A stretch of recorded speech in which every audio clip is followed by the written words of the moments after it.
Thank you. I'm a co-founder of Chicago United Parents, an organization raising awareness of the family court crisis in Illinois. So English is my second language. I'm from Ukraine, and I went through this horrific form of child abuse as a child in Ukraine. Then with my own children in the United States, it seems to be a problem only in litigious countries. There are 22 million of alienated children in the United States, and that ruins their adult lives, which means we have 22 million of non-productive, traumatized adults in our society.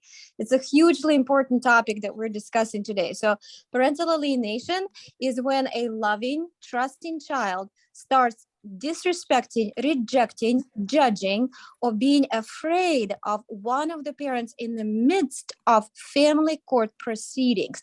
This second part of what I just said is very important because there is family court somewhere there, usually in the divorce or child custody cases.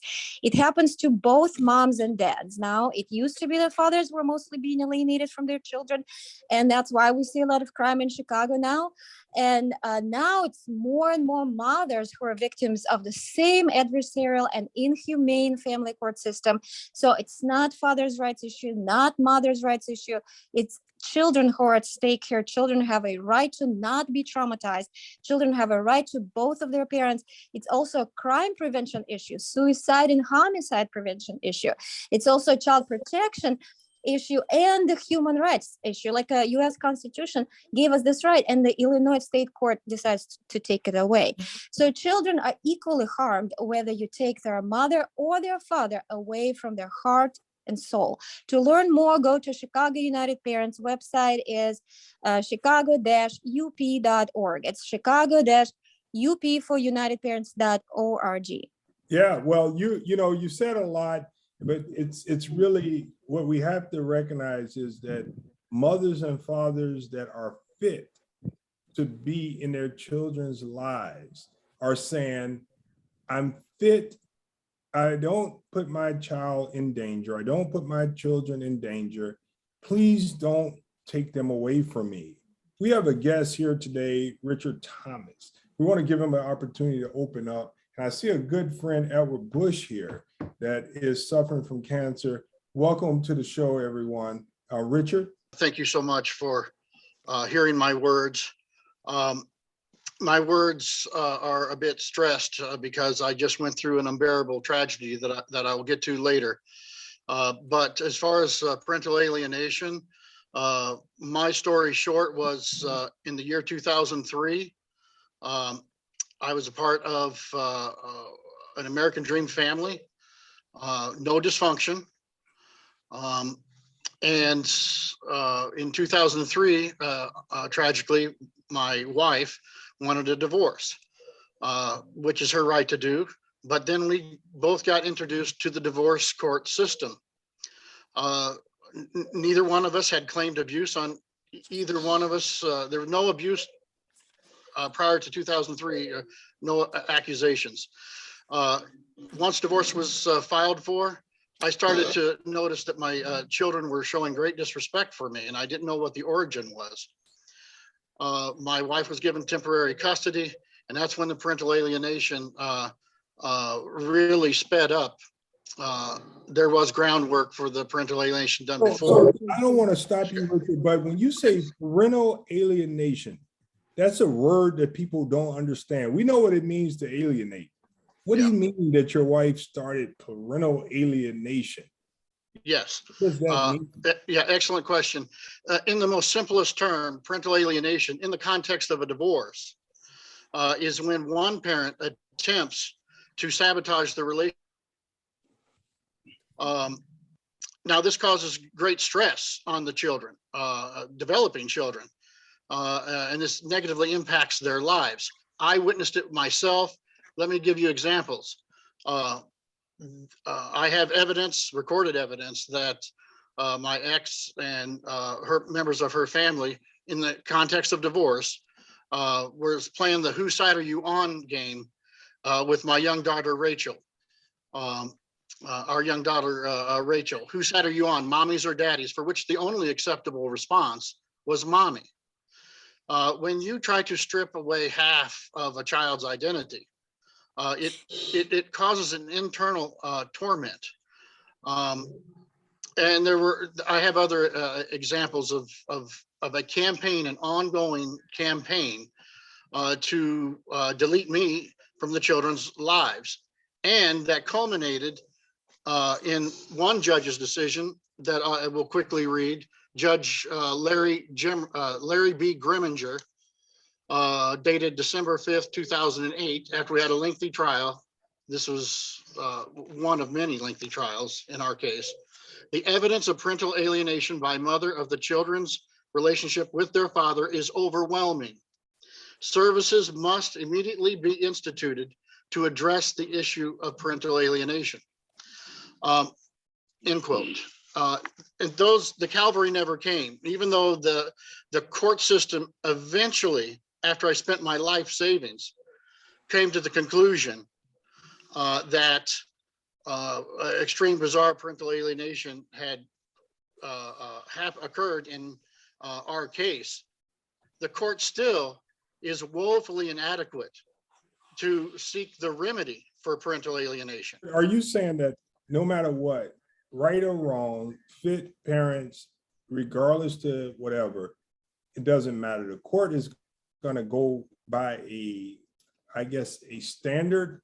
I mean, what's in the best interest of the child? Is that taken into consideration in family court? What I found, not only in my case, but a multitude of court watching in many of the 102 counties of Illinois, is that early on in every divorce case, maybe it's the first meeting, second or third, somewhere along that line in the early stages, someone is the in group and someone is the out group. Someone is destined for non-custodial parenting, someone is destined for custodial. And then the person who is destined for non-custodial is put under an extreme unfair microscope. And the other parent that is being groomed for custodialship, that is, things are seen in most favorable light to the custodial parent. Yeah, I think that Meleika, we have, because we have a male speaking here, but there is also female. So this family court is targeting women, men, and children are in the middle of it. And society and communities are suffering. Meleika, we have a lady here that can also testify just like Richard Thomas is testifying. Yeah, it doesn't seem to discriminate. Doesn't matter what color you are, gender, it doesn't matter. It seems whoever has the most powerful attorney. The greatest discriminator, if I was a sociologist, was in-group, out-group. Someone is identified as the in-group, someone is the out-group, and they're treated extremely differently. Yeah, let's bring on, is it Tina? Yes.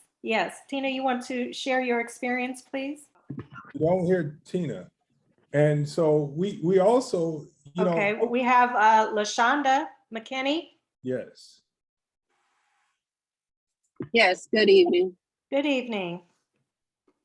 Hi, I just want to piggyback off of what Richard was saying, how they more go for the custodial parent, and now it's a money game as well, where if you have more money and you can afford to fight, that's basically the whole goal game to all of this is money and control. It has nothing to do with the policy anymore. It has nothing to do with the well-being of the children anymore. It's all about who has the most money so that they can contribute out of it, which is the judges and attorneys. The judges and attorneys do not have no best interest in any of these children's lives anymore in the court system. They're not being held accountable. There's a lot of us that even go to this extreme to go and report these acts that are happening in the courtrooms where these judges are committing fraud. And the judicial board and everybody else, the FBI, the attorney general, nobody is doing anything about it at all. So in my case, are you a parent in child custody disputes? Yes, I'm a parent of 4 children. My 3 youngest children were taken from me at a time where I was trying to move into a better living space for me and my children. I offered the kid's father to help me out. Instead of him helping me out, he went to the court system. He put an emergency motion in, and the judge granted him that without me even being present in court. So my due process was even denied. I went to court because I couldn't even believe what happened, because I'm a loving, caring mother and my kids was very well taken care of. I have no back history of no abuse, no neglect. DCFS is not involved, anything. So it was just confusing to me that this even happened. But I do know that the judges retaliate, because I did go to the judicial board once before about this judge. And that's another thing that they do. They retaliate against you. And this is the out cause of it is they take your children from you and do whatever else they want, because they got me paying this man child support, and he's making 3 times, 4 times, even 5 times the amount that I'm not making. Wow. So, and it's been 2 years that I've been fighting for visitation. Not only did they take my children from me, but they had kept my children away for 2 years. Without even having any visitation with them at all. And I hired 3 attorneys.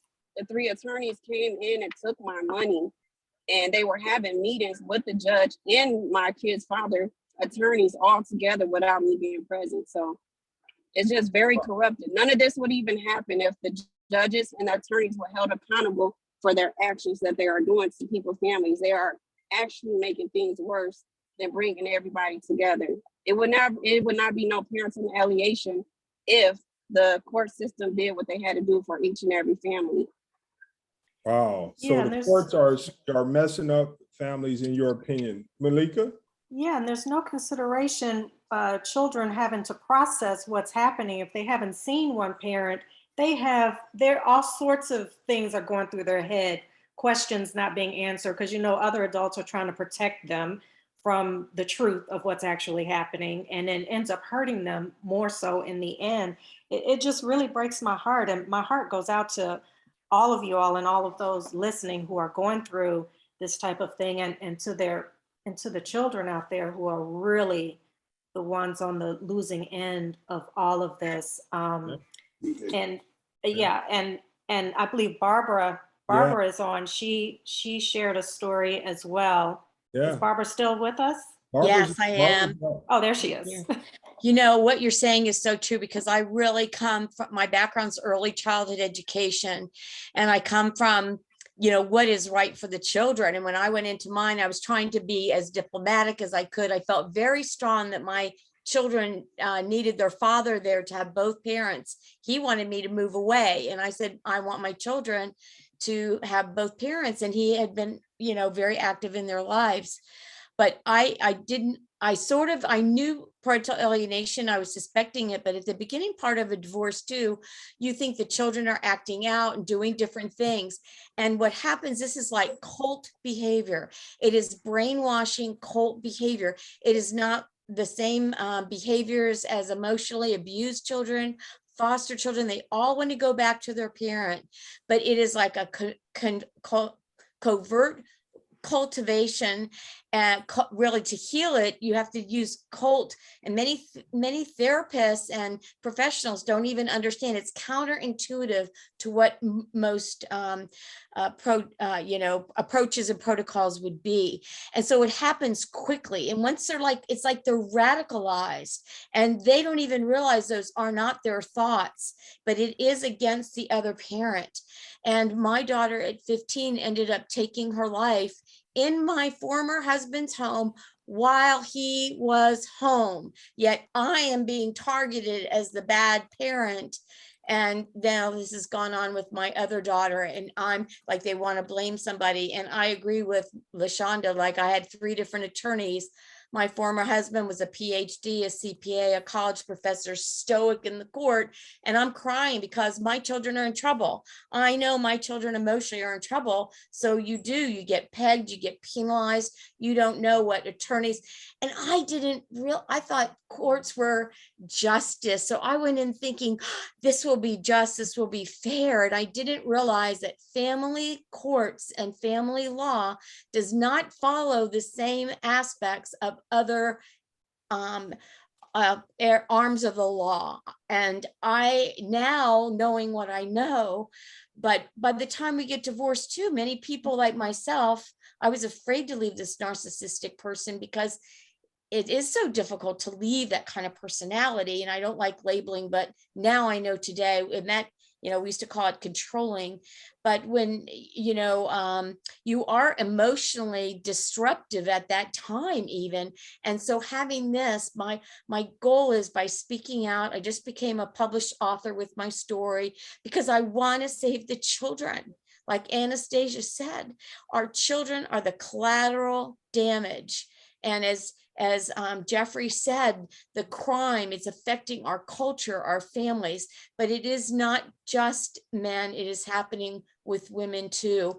And you let your child go see the other parent, they might not come back. I mean, there's so many factors you can't control.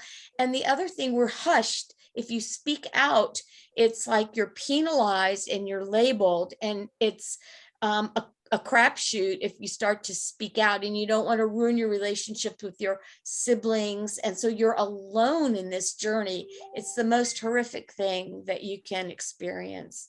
Well, Thank Barb, you for we're letting me sorry share. about your experience. Yes. I know, Meleika, you want to go to Edwin, but before we go to Edwin, we need Attorney Jeffery Leving to respond in brief, the family court system.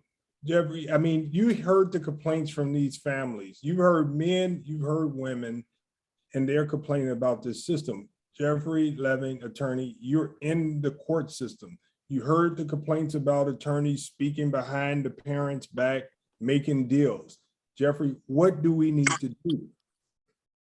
The court system needs to be fixed. And the key is, there are people out there that are finally realizing there's a problem. Legislative initiatives are critical. House Bill 620 is absolutely necessary. It needs to become law. The system is broken, but it can be fixed. It can be fixed, but it's not that simple. I represented a dad, a great dad. It was a terrible case of parental alienation. His little boy was scared to visit him because the mother convinced this little boy that dad had sexually abused him and the father had not. So there was supervision, there was a trial. At the end of the trial, I'll never forget this, the judge supervised my client's visitation with this little boy, even though the judge found that the abuse allegations were false, completely fabricated.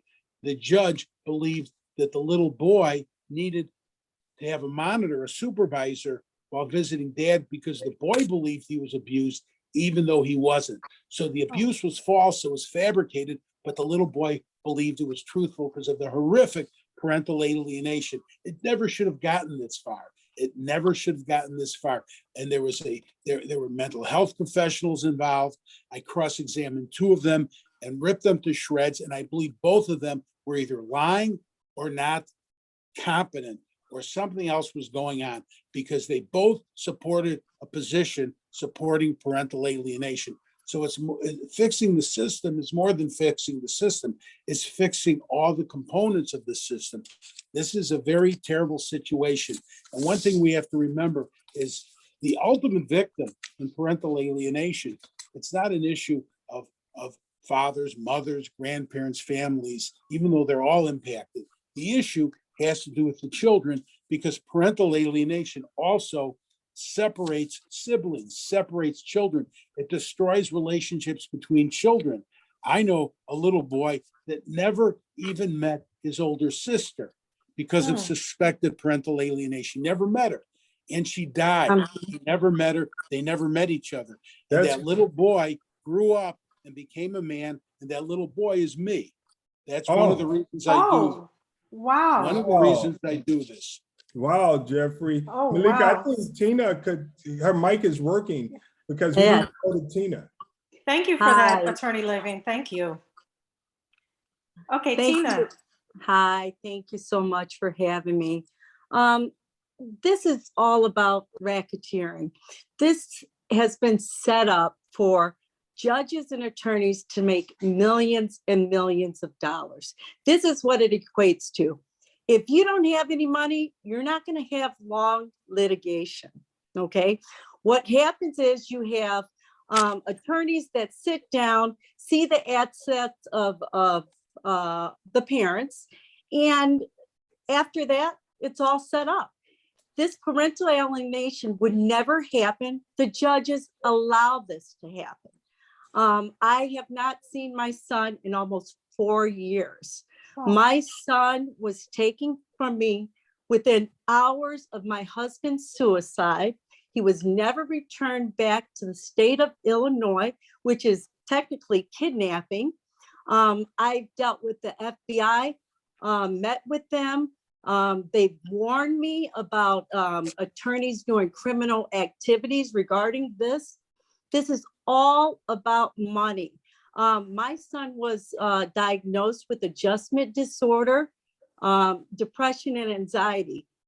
They don't care. They don't care. Prior to all of this, I coached soccer. I had, he also has a brother. So I have 2 sons that have been separated 2 years apart, 2 years apart.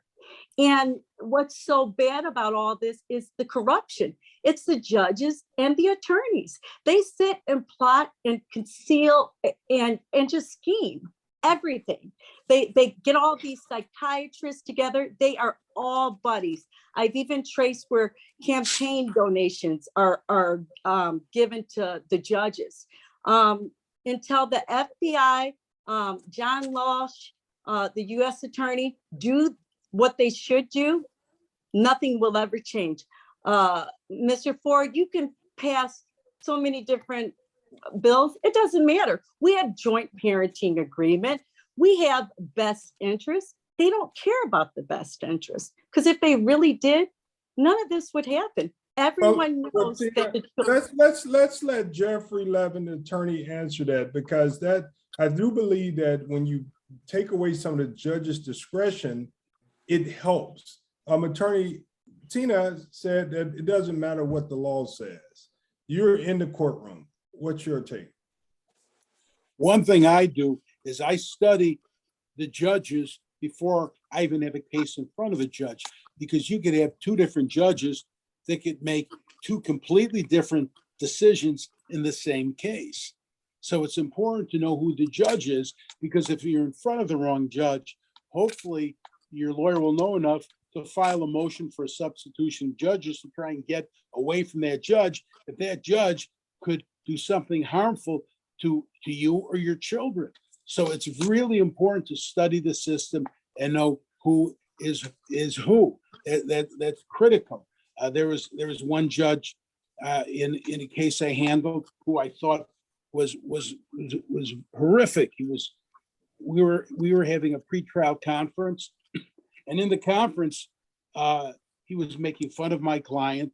Jeffrey, Attorney Jeffrey, I just want to, because we only have a short period of time. The question is, she said there's nothing the law could do to fix this. Is it true? Is it, I mean, it's House Bill 620 something, even if we pass it, the governor signs it, becomes law. She says there's nothing it would do. Nothing. You can't do anything about it. Well, if House Bill 620 becomes law, we're taking a good step in the right direction. We can't look at it from the position, well, forget about House Bill 620. Forget about correcting the current law and making it better. So there has to be a presumption that the best parent is both parents. If you don't do that, you're working with a current law that's antiquated, that's not working. So if you assume nothing can be fixed and you don't try and fix anything, then everything will remain broken. So you have to try and turn take these lemons and make lemonade out of them. The system's broken. We need new laws, legislative initiatives to correct these broken laws and make things better. Because right now, the way the system works, it starts out a free-for-all. And you have two parents fighting over the children, and each one wants to show they're better. They're the better parent. But if you have a law, House Bill 620, where there's a presumption that the best parent is both parents and that there should be equal parenting time for dad and equal parenting time for mom, it's going to solve a lot of problems. It's going to diffuse a lot of conflict. But is that going to save every child, every parent? So Wow. that's good, Jeffrey. Let's go, Meleika. We need to go right now to, we have one more guest here that we should go to before we go to the callers. Oh, we got Edwin too. Go ahead, Meleika. Yes. Edwin. I know Yeah. Edwin shared a story yesterday. I'm so moved by all of these stories, and I just can't believe all of this is going on. And I can't imagine that people don't pass this bill. I don't understand it, but please, Edwin, share. Well, I want to agree with what Mr. Leving just said. LaShawn Ford's bill, Representative Ford's bill is critical. It is critical that we go in with a presumption of equal shared parenting, independency of the custody litigation. Now, when we're all done, it could be different, but you will save an enormous amount of litigation. And these cases start out, they're shaped in the very beginning, in the first days and weeks of the proceedings. So if you go in with a presumption of 50-50 and the judge tells both parents, hey, no games, you're not going to have the false orders of protection. You're not going to have all the college savings emptied. And then on top of that, to have a clear and convincing evidence in order to restrict another parent's parenting time instead of preponderance of the evidence, that makes a big difference. And I believe that's what the Constitution already requires. But, sometimes I worked in Congress, sometimes the Congress has to clarify when the bureaucracy or let's say when the judiciary isn't following the rules. Some judges, you may go to a judge and the judge would say, this is a 50-50 courtroom. Well, congratulations, you just won the lottery. But that's not always the case. It needs to be uniform. When you go into court, it should be based upon the law, not on the people and the personalities. Now, when it comes to the issue of alienation, it is so important, and Representative Ford is doing amazing work in bringing this issue to light. A few things that I would like to say, because you'll hear a lot of terms. We've heard the term narcissism. There's all kinds of personality disorders that are associated with a parent who is aligning the children against another parent. They're called cluster B. There's 4. There's borderline, narcissistic, histrionic, and antisocial. They're all very related. Usually men are the narcissists. Usually the women have more borderline characteristics. But what happens in these courtrooms is that they see the judges and some attorneys and some untrained guardian ad litems, they see this behavior and they say, oh, these two parents just hate each other. The problem is that people who are untrained, including judges, I've been before judges that have said, oh, you two just hate each other. But it's not that. It's actually an absence of feeling. The parent who is doing this has a pathology where they literally feel nothing. And I'll give an example, because we're in the age of post-COVID now, where we're all doing Zoom hearings.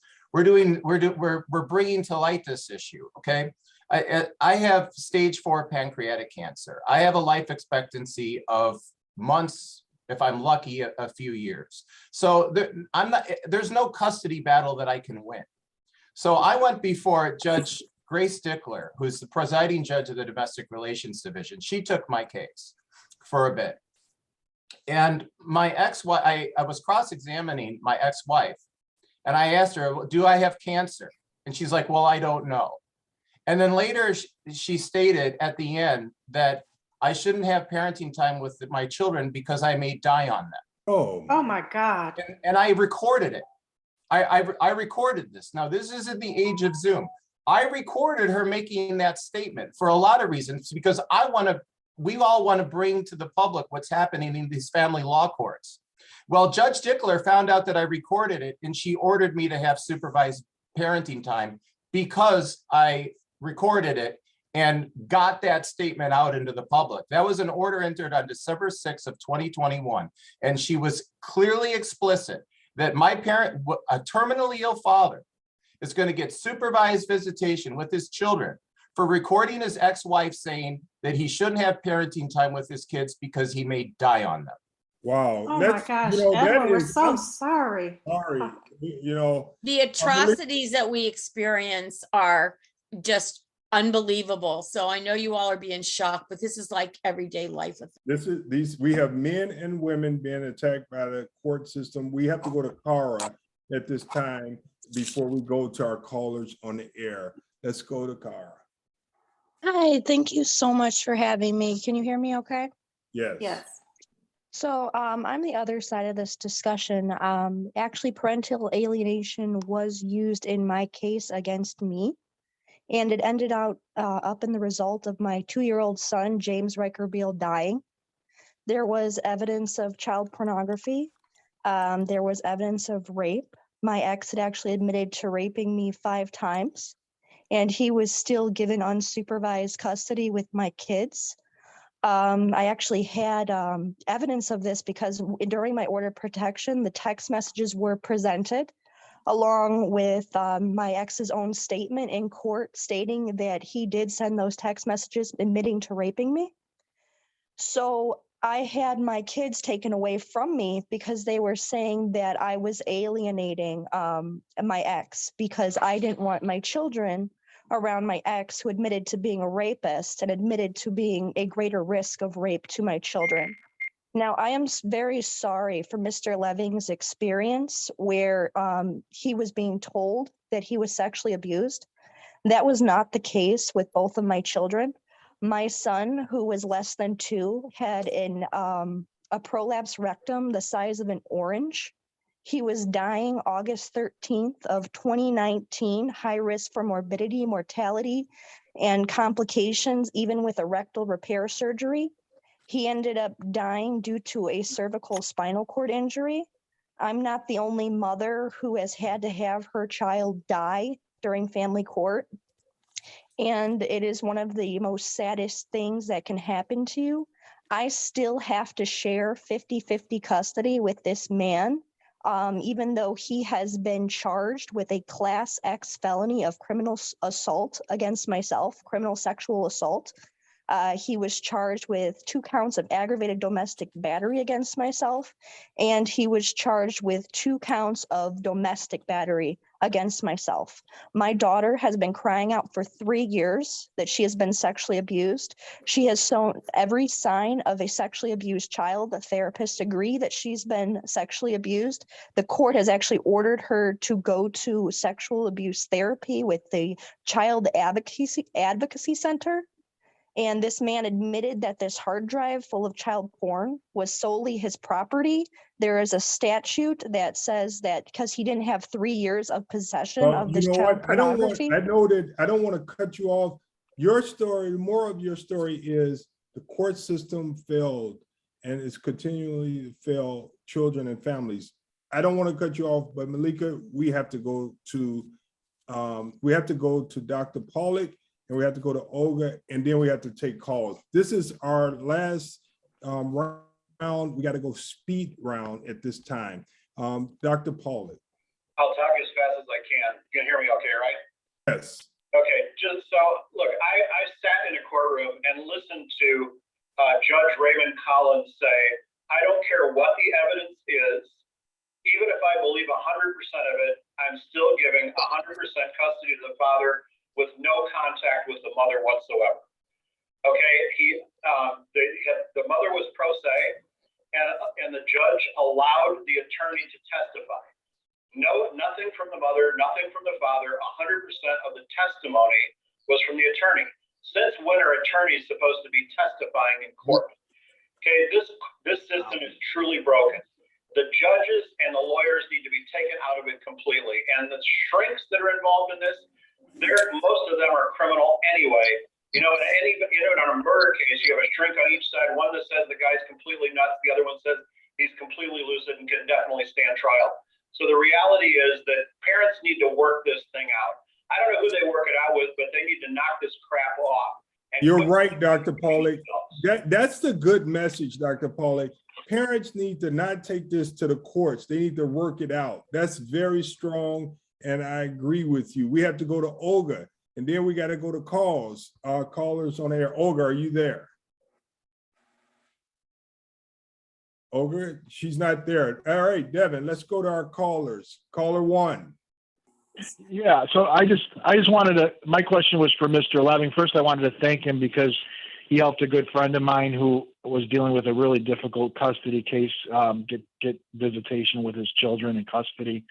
But I'm dealing with a little bit of parental alienation myself. I've been unemployed for several months because of COVID. I got laid off. I can't afford my child support, and the mother of my children is constantly telling my kids that I'm a deadbeat dad and that I'm no good, and I could see it affecting our relationship. And my question was, what can I do to stop that? And also, my child support hasn't changed since I've been unemployed, and it's really difficult to pay. And I wondered what I need to do to have that adjusted as well. John, that's a good question. And Jeffrey, you're an attorney here. Can you answer in short? We only have 3 minutes. What can he do? Child support, can't pay it. Mother says you can't see your child. Well, first of all, child support has to be taken seriously because the system does find dads in contempt and incarcerate them for non-payment. He needs to get a petition, a pleading before the court to abate support until he's employed and financially able to pay support. Does that allow him to see his child if he abates? Then he needs also to either get a visitation order, or if he has one, he needs to file a contempt petition to enforce it. And by doing that, she could end up incarcerated. All right, I always like to use honey before vinegar, but that contempt petition needs to get filed. He doesn't have to actually litigate it unless he has to, but she has to know he means business because this is really serious. So it's a two-pronged issue here.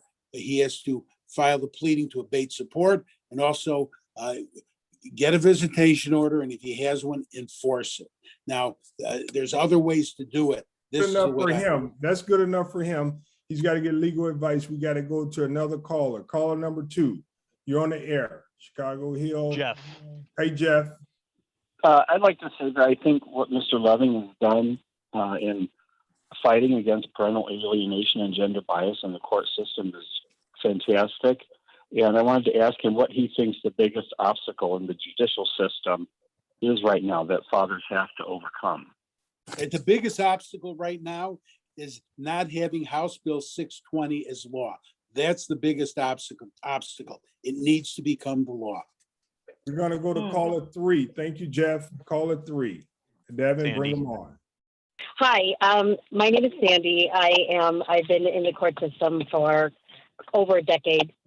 I am a pediatrician who has 4 children who were taken from me on an ex parte hearing when I was not given notice.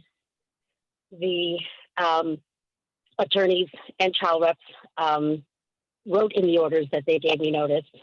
This is the type of corruption and the types of things that really actually happen in the court system. It is parental alienation that occurs because of closed systems where the children are not allowed to speak to the parent that was taken away from them. They're alienated from cousins, their only cousins, grandparents over a decade.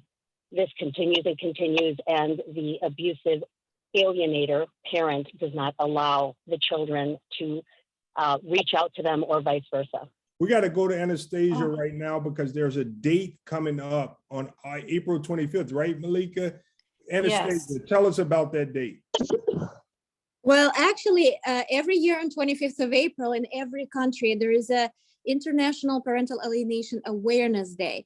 It often features a blue color heart or blue ribbon. So this year, 25th of April is Monday. So we decided to host an awareness flash mob event. It's like a group dance on Saturday, 23rd of April. So if you want to support the Words Movement in Chicago, come at 2 o'clock. So like between 2 and 2:15. So the music, the song, this classic rock song starts playing at 2:30 p.m. by the Water Tower Place. The address is 875 North Michigan Avenue. So the dress code, it's very important to be dressed all the same. It's all black color clothes with blue ribbon everywhere, and your hair holding in your hands and so forth. So, and dance actively, any movements you can think of, so to attract attention. So we all gonna do this it all to raise awareness. It's a song that's called it's called Putting Up a Fight. A very Putting Up a powerful Fight. song. Tell us the date again, and that's all we need, how they can reach you, because we got to cut the show. It's Saturday, 23rd of April. My phone number is 312-254-6001. Go to chicago-up.org. And this has been another episode of Chicago Hill. Meleika, what do you say? Oh my God, please let that bill pass. Let that bill pass. And it does come down to good versus evil. And I would love to hear from the attorneys who are just taking this money and the judges taking this money and hurting the children. We're all about Chicago Heal. And please get those children, get these children caught up in this system, get them some mental health services, because it will have an impact. And this is going to be the conclusion. Richard, until we cut off, give us your word. Get involved in legislation. There is a solution. We have to believe, come together, that love will conquer hate. Love will conquer hate. This is another episode of Chicago Hill. Let's have families first.